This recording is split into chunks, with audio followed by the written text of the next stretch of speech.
तुलसी दल भाग 2 का अध्ययन करेंगे। आज ये उसका आखिरी अध्याय है। आज ये पुस्तक कंप्लीट हो जाएगी। पत्री जी कहते हैं, असली पढ़ाई के बारे में कहते हैं, बच्चों को किस लिए पढ़ना है? क्या पेट पालने के योग्य बनाने के लिए पढ़ाई, या फिर मनोल्लास के लिए, या फिर संपूर्ण आत्मिक विकास के लिए?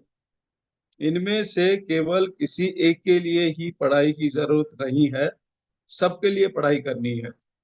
परंतु आत्मा की पढ़ाई ही बच्चों के लिए पहला पाठ्यशास्त्र बनना चाहिए, क्योंकि आत्मविद्या से बच्चे निडर और दृढ़ निश्चयी होते हैं।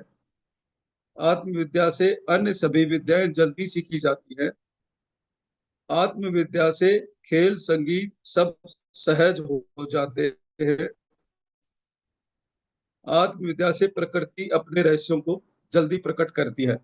अक्षराभ्यास का मतलब आत्मविद्या ही है। जो क्षर नहीं है वह अक्षर है। क्षर अर्थात नाशवान, अक्षर अर्थात अविनाशी, जो नष्ट नहीं होता।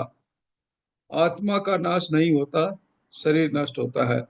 अक्षराभ्यास का मतलब है आत्मविद्या। सभी बच्चों को अक्षराभ्यासी होना चाहिए, आत्मानुभव के साथ रहना चाहिए। भूमंडल में अब आत्मा को ही शिव तांडव करना है। यही सच्ची पढ़ाई है।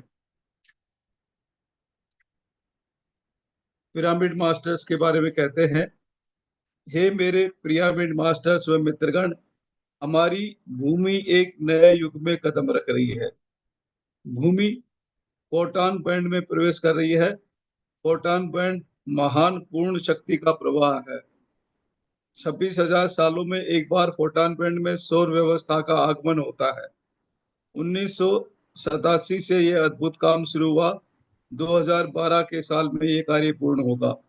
अब भी शक्ति की किरणें पृथ्वी पर बरस रही है। वर्षा के समय यदि हाथ में पात्र हो तो हम जल संचय कर सकते हैं, पर यदि वर्षा हो ही नहीं तो कुछ नहीं कर सकते। पर हमारे पास तो असीम जल है। ध्यान नामक पात्र से उस महान विश्व शक्ति को पीने के लिए तैयार रहना चाहिए। शून्य दिमाग खाली पात्र जैसा होता है, इसलिए वह जल संग्रह हेतु तैयार रहता है। ध्यान का मतलब है मन को शून्य करना। भूमंडल की ये नई शताब्दी ध्यान की सदी है। हमारे सारे पिरामिड मास्टर्स इस सदी के लाडले हैं। सारी दुनिया में पिरामिड नई सदी का प्रतीक है। सहन शक्ति ही प्रगति है। सहन शक्ति ही प्रगति है। सहना ही सीखना है। सहन शक्ति का मतलब है सीखना। प्रगति का मतलब भी है सीखना। शक्ति संपत्ति संग्रह प्रगति नहीं है। वस्तु वाहन संचय भी प्रगति नहीं है। आत्मज्ञान की प्रगति ही प्रगति है। आत्मज्ञान की परंपरा ही प्रगति है। प्रत्येक आत्मा प्रत्येक अनुभव आत्मा की गति है। सहना ही अनुभव का सोपान है। न सहना अनुभव पर कुल्हाड़ी का आघात है। मांग कर कुछ प्राप्त नहीं करना है। बिना मांगे जो आया है उसे इनकार नहीं करना है। कुछ मिलने पर खुश नहीं होना है। कुछ खोने पर दुखी नहीं होना है। प्रत्येक अनुभव को स्वीकार करना है, उसकी गहराई को देखना है। यही सहनशीलता है। सही महायोगी मिलारेपा की तरह सहना चाहिए। जीसस की तरह सहना चाहिए। तीरों की सैया पर रहने वाले भीष्म की तरह सहना चाहिए। प्रत्येक व्यक्ति हर कार्य में जय और विजय चाहता है। विशेष जय को विजय कहते हैं। जन्म से पूर्व हर प्राणी जीवन को जीत सकता हूँ, ऐसे दृढ़ निश्चय और आत्मविश्वास के साथ जन्म लेता है। लेकिन फिर वह पराजय या हार की परंपरा क्यों? कभी कभी ऐसा भी देखने में आता है कि जन्म के साथ कुछ लोग महानता लेकर आते हैं, पुण्य पुरुष होते हैं। अपनी जन्म परंपरा के अंतिम चरण में इन लोगों को सदैव जय विजय ही मिलती है। हर काम आसानी से हो जाता है। जो लोग पुण्य पुरुष नहीं हैं, पापी हैं, उनके जीवन में जय और पराजय दिन और रात की तरह एक के बाद आते रहते हैं। परंतु जो पुण्य के बल पर विजय पाते रहते हैं, उन्हें भी इस जन्म में विशेष पुण्य प्राप्त करने का प्रयास करना चाहिए। विशेष पुण्य अर्थात ज्ञान दान, आत्मज्ञान का दान। जो लोग ध्यान की अद्भुत साधना द्वारा आत्मज्ञान प्राप्त करके अपने ज्ञान को सब में बांटकर दूसरों को भी ध्यान और आत्मज्ञान के प्रति आकर्षित करते हैं, वे ही पुण्यवान बनकर आसानी से अपने हर काम में जय और विजय पाते हैं। यही ध्यान विजय है। एक कविता है पाल गुम्मी पद्मराज की।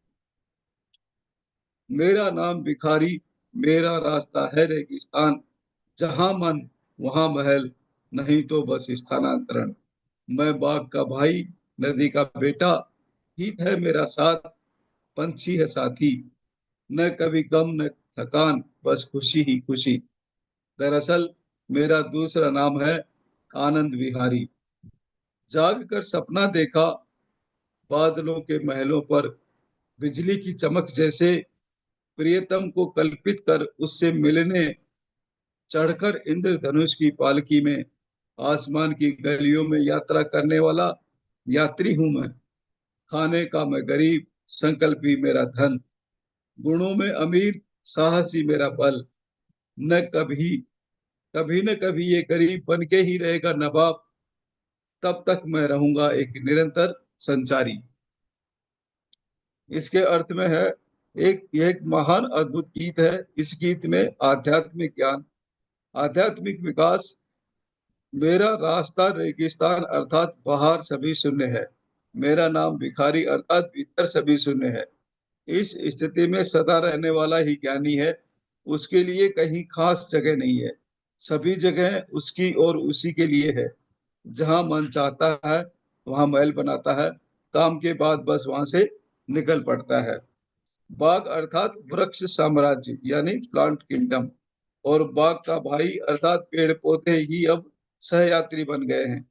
नदी खनिज धातुओं के साम्राज्य यानी मिनरल किंगडम को सूचित करती है। नदी का बेटा अर्थात इस बात का ज्ञानी कि खनिज धातुओं से पैदा हुआ हूँ।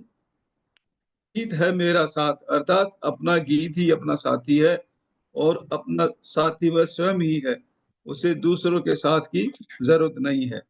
पंछी जंतु साम्राज्य यानी एनिमल किंगडम को सूचित करता है। पंछी है मेरे साथी अर्थात जीव जंतुओं के साथ सह जीवन करने वाला।